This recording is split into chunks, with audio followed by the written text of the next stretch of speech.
Before you even step through the door of a medieval tavern, you're greeted or ambushed by the smell. Imagine a combination of stale ale, damp straw, wood smoke, unwashed bodies, and something vaguely resembling meat stew, though you're not entirely sure what animal it came from. The tavern is the beating, burping heart of the medieval village. Inside, the air is thick, smoky, and just warm enough to make you question your life choices. Candles flicker, casting uneven shadows over wooden beams blackened with decades of soot. Everyone talks at once. Tankards slam against tables. Somewhere in the back, a lute plays, either beautifully or horribly, depending on how much ale you've had. And yet, there's a strange comfort here. The tavern is where peasants, merchants, and the occasional noble come together to eat, drink, gossip, and occasionally throw chairs. It's a place where weary travelers can rest their bones and be entertained by a fire that has far more stories to tell than any old, wrinkled barkeep. The tavern is a place of business, a social club, a place to meet your maker, and an all-around decent place to spend your hard-earned cash and maybe lose an eye in a brawl. Depending on the size of the village, a tavern might only be open a few days a week and keep irregular hours. It's generally open whenever the innkeeper feels like it, which means that if you need a quick drink before catching your stagecoach early in the morning, you might have to wait until noon or later. Taverns are usually divided into two sections. In the front, there's a common area with tables and benches for eating and drinking. In the back, there's a space for lodging, usually with a sign on the door that says something like "Beware of dog" or "Beware of landlord." Some larger taverns might even have a ballroom or an area set aside for gambling. The food in a medieval tavern is simple, hearty fare, things like roasted chicken, pork or beef, maybe some vegetables if the cook is feeling ambitious. For the peasant class, a typical meal might consist of bread, cheese, and onions washed down with a mug of beer or cider. The quality of the food varies depending on where you are. In a big city, you might find exotic spices and dishes made with imported ingredients. In a small village, it's more likely that your stew will contain something small and furry that really should have stayed dead. No matter where you are, the main attraction in a tavern is the company. Peasants swap gossip with fellow villagers. Merchants brag about their latest deals gone bad. Soldiers reminisce about battles and campaigns. Bards sing bawdy songs and traveling entertainers show off their latest tricks. Sometimes the entertainment is provided by the patrons. If you're lucky, you'll be there on a night when someone's getting married or a group of mummers are performing. If you're unlucky, someone will challenge you to a drinking contest or decide that you look like a likely candidate for a fist fight. Either way, a tavern is a place where you can let loose and be whoever you want to be. So long as you remember to keep your wits about you, you might just walk away having made a friend or two or having learned something useful. Or you might get beaten up, lose all your money, and wake up in a ditch somewhere with no memory of how you got there. But hey, that's all part of the fun, right? Welcome to my channel. Let's order a round of drinks for everyone at the table, shall we? Alright, first up, forget the craft beer menu. You have two options, ale or more ale. They will not be bringing you no water here unless you want to risk a nasty case of the what-ifs. So fermented stuff it is. The ale is cloudy and warm and tastes slightly of bread dough and regret. But it's cheap and plentiful. And hey, maybe you'll get lucky and it'll be the one that finally does the trick. Cures your cough. If you're feeling fancy, you could order wine. Though, to be honest, it probably came in a barrel from somewhere far away and it's been diluted with who knows what to stretch the supply. But hey, if you want to take a chance on something a little more refined, go for it. And for the truly adventurous, there's mead, honey wine, sweet enough to cover whatever else is lurking in the cup. Now, the tavern keeper, usually a loud, burly figure with a questionable amount of hair on his chest, will serve your drinks in heavy wooden tankards. Spilling is expected. Washing the cups is an optional thing. By your second drink, you'll stop noticing the strange floating bits and you'll be 2 drinks deep into wondering if the bartender is watching you, or maybe that was just the mead. And who's that? Sitting alone at the corner table, nursing a tankard, shrouded in darkness, only his eyes visible above the rim, staring directly at you. Well, don't mind him. He's just here for the non-alcoholic root beer. It's a special treat he gives himself after a long day of, well, whatever it is that he does. All day he walks the shadowy corners of the city, always alone, always after dark. People whisper tales of his deeds, but no one knows the truth. All we know is that when the sun sets, he comes here to this tavern for one glass of root beer. And then when the tavern clears out and the candles are all but burnt out, he rises, throws a few coins on the table, and disappears into the night. Hey, you want to hear a joke? Why don't scientists trust atoms? Because they make up everything. Haha, I used to be pretty good at this whole comedy thing. I used to get gigs. Now I'm a shell of my former self. You ever feel like a parody of your former self? Ah, cheers. To the former self, the one that's gone but not forgotten. To the one that still lingers in the half-empty mirror every morning. To the one that used to be, are you ready to become a tavern patron in medieval times? Here's what you need to know about tavern food.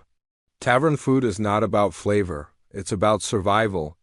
In a time before refrigeration, a hot meal meant you were alive. At the end of a long day of labor, a tavern offered a place by the fire and a full belly. That's all that mattered. When you walked into a tavern, you didn't have a menu, per se, but you could order off the board. Every day was different. What was available changed daily. Sometimes it was root vegetables and barley and beans. If you were lucky, there might be a scrap of salted pork.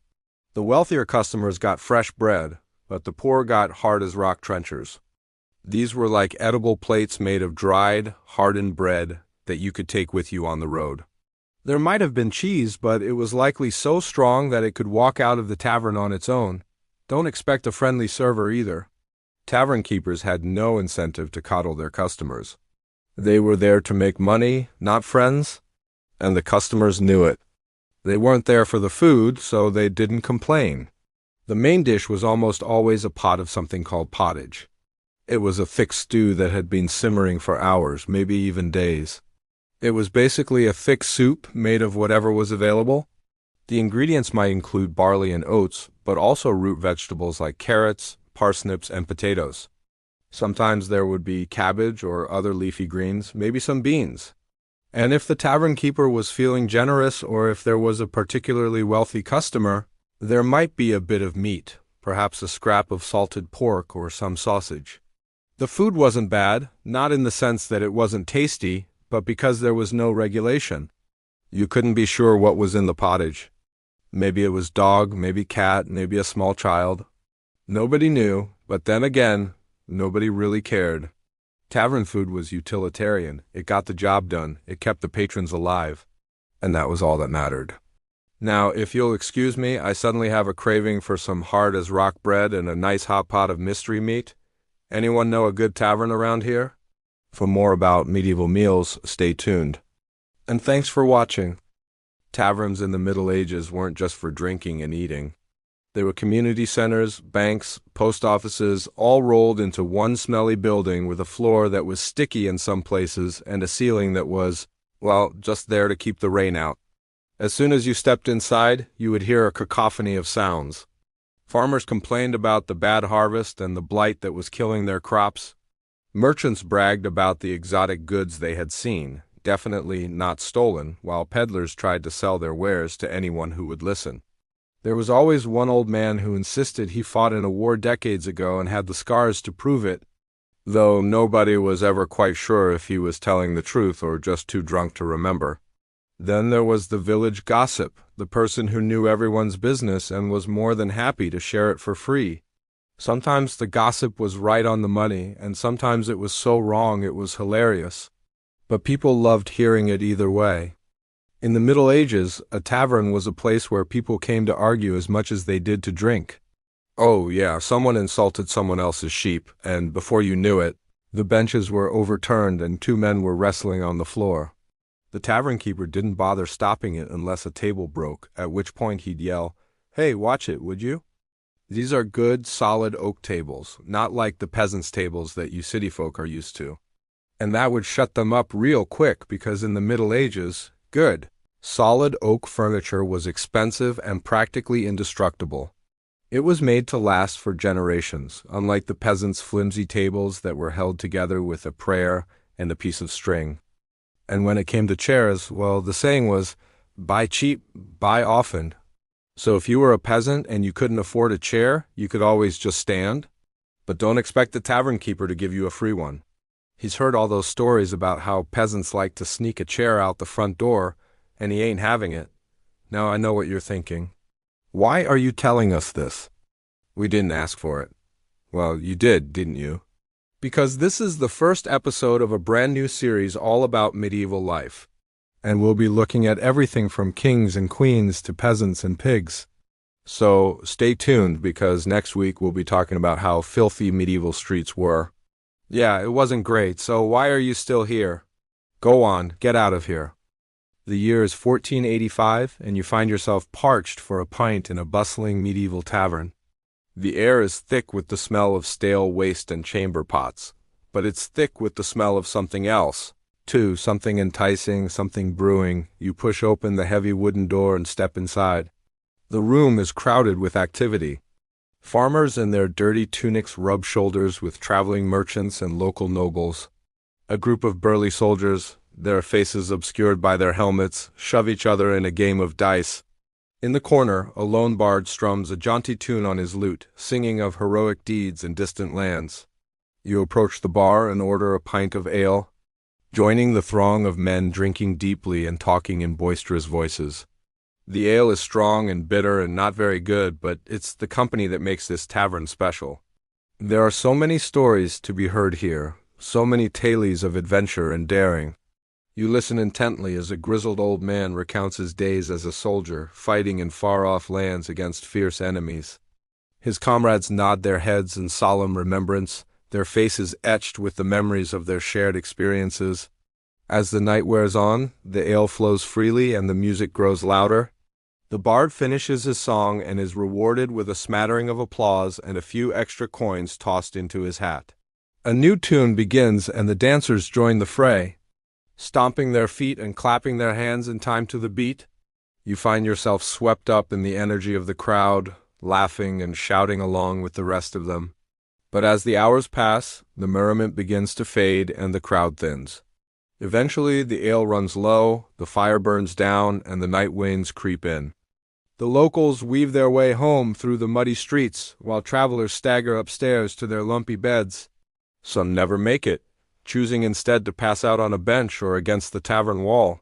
The next morning, the tavern keeper sweeps the floor, scrapes out the pot, and starts again. Visiting a medieval tavern was messy, noisy, and rarely hygienic. But it was also one of the few places where all walks of life could gather, laugh, and briefly forget the hardships outside. And honestly, in the Middle Ages, that was worth the smell. Thanks for watching. If you like this video, check out more stories from history's greatest taverns. When you think of a medieval tavern, you probably imagine a dark, smoky room full of rowdy patrons, tankards of ale, and maybe a brawl or two. But running a tavern in the Middle Ages was more than just serving drinks. It was a high-stakes game of survival. The tavern keeper was part chef, part bouncer, part politician. They decided who got served first, who got cut off, and who mysteriously got their drink watered down. Behind the scenes, deals were made in whispers. Smugglers met with merchants to trade secrets. Soldiers met with spies to swap information. And the local priest sometimes stopped by just for the stew. The keeper had to remember everyone's debts, everyone's grudges, and everyone's secrets, and knowing the right bit of gossip could be as valuable as gold. A good tavern keeper was a skilled judge of character, able to size up a new customer the moment they walked in the door. They knew the local laws and made sure to follow them, or at least the ones that applied to commoners. A tavern could be fined heavily if it sold too much alcohol or allowed gambling on the premises. And a clever keeper could use this to their advantage by claiming ignorance when the taxman came calling. They also kept an eye on the competition, both the other taverns in town and the illegal drinking dens called alehouses, where beer was brewed and sold without paying the king's tax. Alehouses were often run by women and were known for their rowdy crowds and cheap prices. But the biggest threat to a tavern keeper was the crime that went down in their establishment. And believe me, it went down a lot. The tavern keeper had to be ready to break up fights, stop people from getting drunk, and throw out anyone causing trouble. And if that meant getting your hands dirty, so be it. You had to protect your customers and your livelihood. In a time when society was just starting to emerge from the Dark Ages, the tavern keeper was on the front lines of civilization. They were the first to encounter strangers, hear the latest rumors, and see the best and worst of humanity on a daily basis. They were the keepers of the community's history, its hopes, and its dreams. They were the tavern keepers, and they wouldn't have it any other way. If you enjoyed this video, please subscribe. Taverns, a place where people could meet, eat, and drink. They were a fixture in medieval life, but not everyone loved them. The church often preached against them, claiming they were dens of sin, drunkenness, and moral decay, and they weren't entirely wrong. Drinking could lead to fights. Gambling and singing bawdy songs about the local lord's daughter. Sometimes priests would publicly shame tavern-goers or fine them for disorderly behavior. In some towns, taverns even had to close on Sundays or during Lent, but despite the disapproval, the tavern never truly lost its place because no matter how much the clergy warned against it, the tavern offered something the church couldn't. A warm seat by the fire, a full cup in your hand, and a chance to be part of the chaos. In the Middle Ages, taverns were considered a necessary evil. They provided an important social function, a place for people to gather and drink. But the church believed that alcohol was the devil's water, a dangerous substance that could only be consumed under strict conditions. Now, these warnings weren't just for the peasants. Kings and queens were also warned about the dangers of tavern life. Just ask Queen Isabella of England, who got into a massive disagreement with a tavern keeper over the quality of ale. When she threw the offending drink in his face, he retaliated by throwing a tankard of ale at her head. But it wasn't all bad. Some tavern keepers were surprisingly wealthy. In fact, there was one in Constantinople who made so much money that he built the city's first casino. And while gambling was officially banned in most places, it was overlooked if the house always won. Still, the church wasn't pleased. And in 1118, Pope Paschal II actually banned taverns in Rome. Now, this didn't stop people from drinking, but it did lead to a surge in public drunkenness. So in 1120, a new law was passed. Tavern owners had to post signs warning that anyone who got drunk in their establishment would be fined. Now, despite all these warnings, people still loved their taverns. And no one could argue with their convenience. After all, what was the worst that could happen? Well, for one thing, you might find yourself in a tavern brawl. Fights were common in these establishments, especially when there was a lot of ale involved. But sometimes things could get really bad. Like in 1321, when a fight broke out between two groups of men in a tavern in Paris, it got so violent that the tavern keeper pulled out a sword and killed one of the men. Or how about the time a group of Scottish nobles got into a massive brawl in a tavern in London? It was so bad that King James VI had to call in the cavalry just to break up the fight. But maybe those stories are best left for another time. Right now, it's time to raise your glass to the tavern, a place where the beer always flowed freely and the company was always good. Cheers. So the tavern's officially shut. The shutters are closed, the door is barred, and the street outside has gone quiet except for the distant bark of a dog. But this is medieval life. Closing time is just a suggestion. The fire in the hearth still glows and a low hum of voices clings to the air like smoke. The few who remain are the trusted regulars, the people who somehow never get kicked out. They nurse their drinks with slow sips, talking in half-whispers, their faces half-lit by dying candlelight. The tavern keeper has changed too. Gone is the booming, "Welcome, traveler," and the practiced laugh. Now every movement is measured. A mug filled without a word, a glance exchanged with someone leaning too close. The official business of the day is over. The unofficial business of the night is just beginning. Debts are remembered, small deals are struck, and if you're paying attention, you can see coins slide quietly across the table, hidden under calloused hands. A tankard is placed on the counter, a refill requested and received. A man rises from his stool, stumbles slightly. then steadies himself on the rough-hewn support beam that runs along the wall. He pulls a crumpled piece of parchment from his tunic and smooths it carefully, as though afraid to wrinkle it further. It's a map, or at least it's meant to be one. The ink is faded, the lines smudged.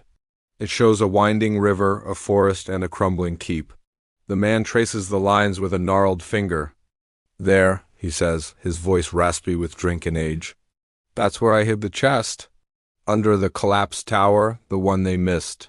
His companion leans in, his face obscured by the shadows of his hood. "And how deep does this well go?" "How much gold are we talking about?" "Enough to make a poor man rich," the older man rasps. "Enough to make a rich man richer. There's no more guards there, but the way is dangerous. You'll need good men to move the chest. And when you have it, where will you hide it? What lord won't find it?" "There's a cave," the younger man says, "near the river, not on the map. It's an old smuggler's den. The mouth of it's under a tangle of roots, like the roots of the world tree, Yggdrasil. You know the stories?" The older man nods slowly. I know the stories. Stories and songs, that's all any of us ever have, huh?" He takes a long draught of his ale, then wipes his mouth with the back of his hand. "All right, lad, let's say you get the gold. What then?" The younger man shrugs. "I go to Altana, buy myself a ship, and sail away." "To what?" the older man asks, but the younger man is already halfway out the door. From the corner, two hooded figures watch them go. One of them speaks. He's a fool, but a useful fool. Gold from the river, gold from the sea. Who would have thought a king's ransom could be had so easily? "Aye, but every king's ransom has a price," the other replies, his voice like gravel on stone. "Do not forget that, Elric. There's no such thing as free treasure, only treasure with strings. Strings that bind you, body and soul." "I know the price," Elric says, and for the first time the shadows on his face seem to deepen. The night is far from over, and the tavern still holds many secrets, many whispers of plots both dark and daring. Outside, the wind rises, rattling the shuttered windows. Inside, the fire sputters. The shadows grow longer. As the night grows later, the stakes grow higher. A game of dice, a whispered deal, a fight overheard, a life saved.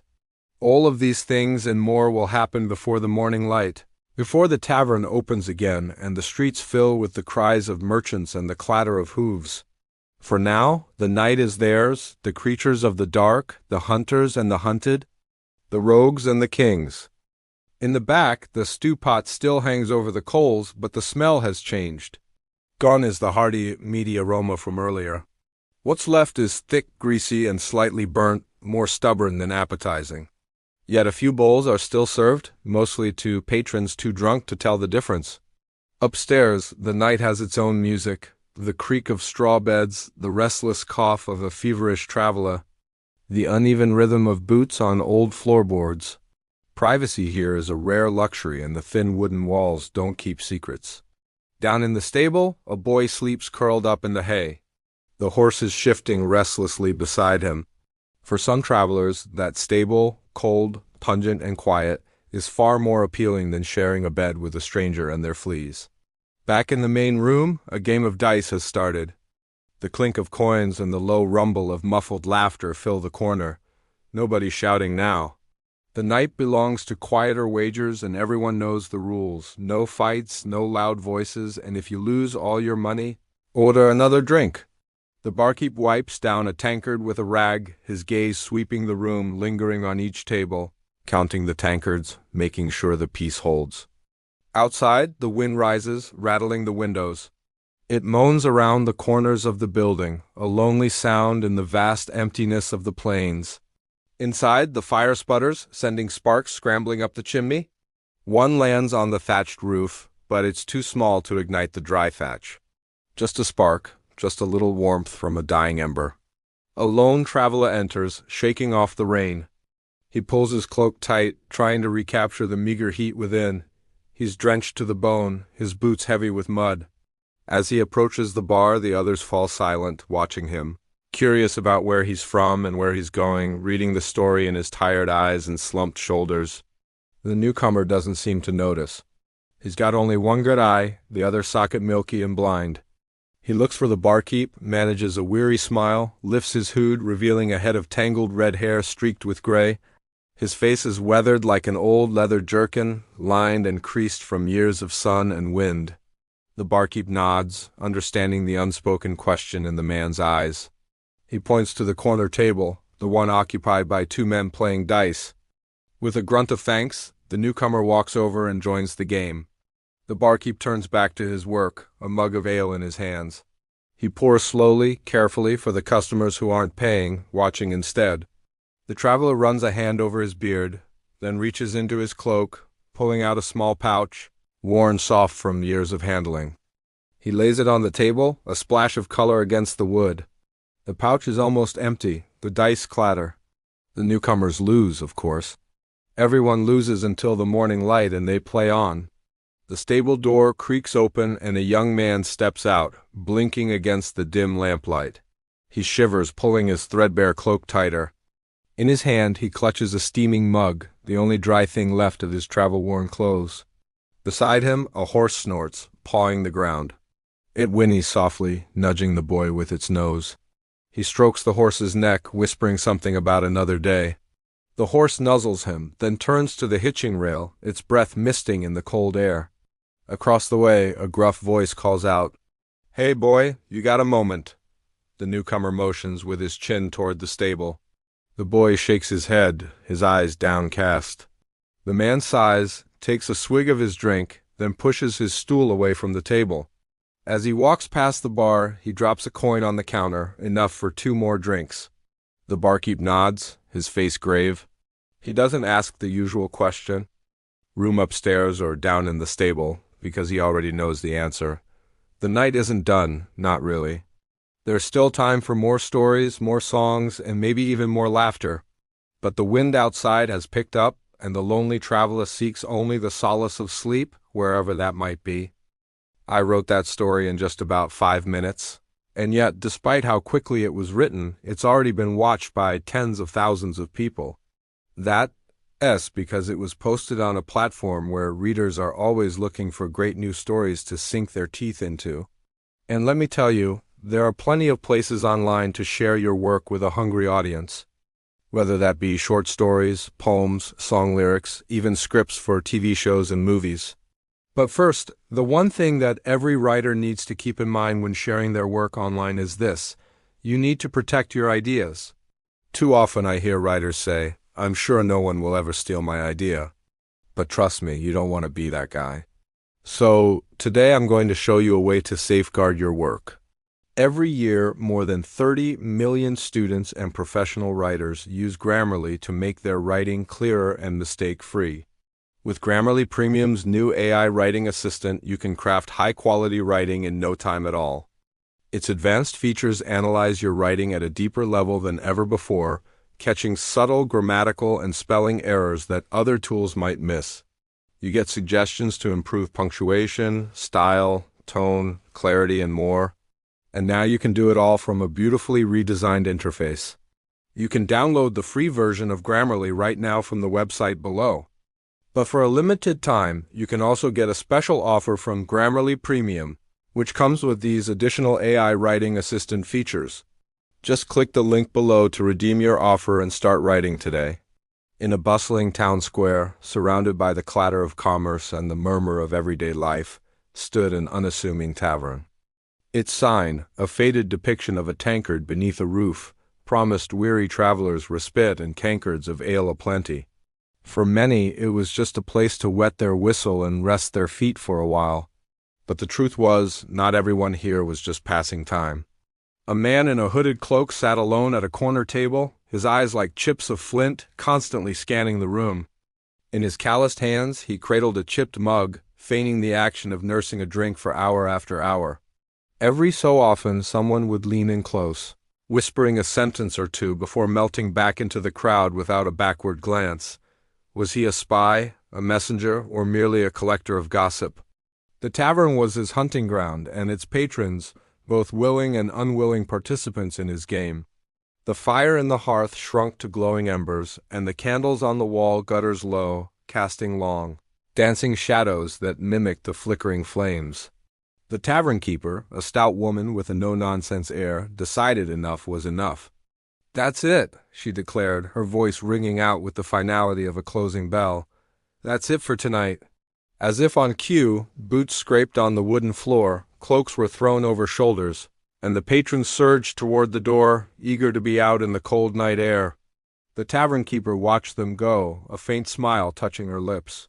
She knew that in just a few short hours they would return, bringing with them the smells of the street, the gossip of the marketplace, and the promise of new stories to tell. As the door to the tavern closed with a resounding thud, the silence of the empty room pressed in on all sides. The only sound now was the faint crackle of the dying fire. Slowly the darkness seemed to deepen, enveloping the tavern in a heavy, comforting embrace. The sticky tables, the straw-littered floor, the chipped mugs on the shelves all bore silent witness to the countless tales that had unfolded within these four walls. And as the night wore on, a sense of anticipation settled in. For in just a few hours the tavern would come alive once more. The same smells, the same songs, the same dice rolls, and the same stories, all contributing to the timeless rhythm of a place that was more than just a building. It was the heartbeat of the town. And like a heartbeat, it never truly slept. Thank you for watching, and see you next time.